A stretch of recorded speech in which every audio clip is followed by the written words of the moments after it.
Laser treatment. Laser চিকিৎসায় কি পার্শ্ব প্রতিক্রিয়া আছে? ত্বকের নানা সমস্যায় বাংলাদেশেও প্রয়োগ হচ্ছে লেজার চিকিৎসা। এই চিকিৎসা বিষয়ে নানা প্রশ্নের উত্তর দিয়েছেন holy family red crescent medical college হাসপাতালের চর্মরোগ বিভাগের সাবেক অধ্যাপক, Insaf Barakah kidney and general হাসপাতালের কনসালটেন্ট ডাক্তার সৈয়দ আফজালুল করিম। দৈনিক প্রথম আলোকে দেয়া এক সাক্ষাৎকারে তিনি বলেন, লেজার একটি উন্নত মানের চিকিৎসা পদ্ধতি। উন্নত বিশ্বে বর্তমানে এর ব্যবহার প্রচুর। নির্দিষ্ট সমস্যার ক্ষেত্রে লেজার চিকিৎসা বেশ কার্যকর। তবে যে সমস্যার জন্য লেজার চিকিৎসা নেওয়া হচ্ছে তার পেছনে বংশগত কারণ ও হরমোনের তারতম্য বা অন্য কোনো কিছু দায়ী হলে এই চিকিৎসায় তেমন লাভ নেই।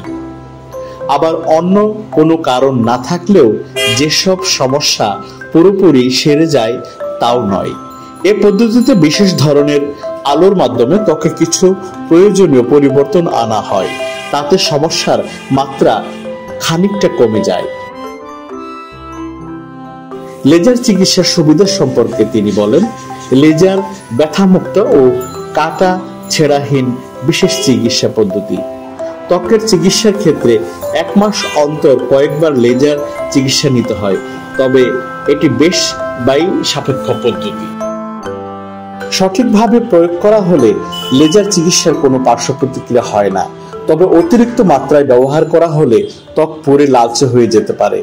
তবে এটি খুব জটিল কোনো সমস্যা নয়, সময়ের সঙ্গে এই সমস্যা সেরে যায়। লেজার চিকিৎসা যেদিন নেওয়া হয় সেদিনকার জন্য রোদে যাওয়ার ক্ষেত্রে সতর্কতা অবলম্বন করা প্রয়োজন।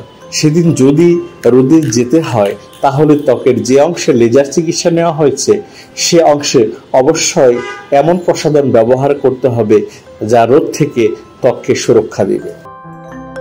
সমস্যার জন্য একজন রোগীর লেজার চিকিৎসা প্রয়োজন হবে কিনা তা নির্ধারণ করবে সংশ্লিষ্ট চিকিৎসকের উপর। এক্ষেত্রে বয়স বিবেচ্য বিষয় নয়।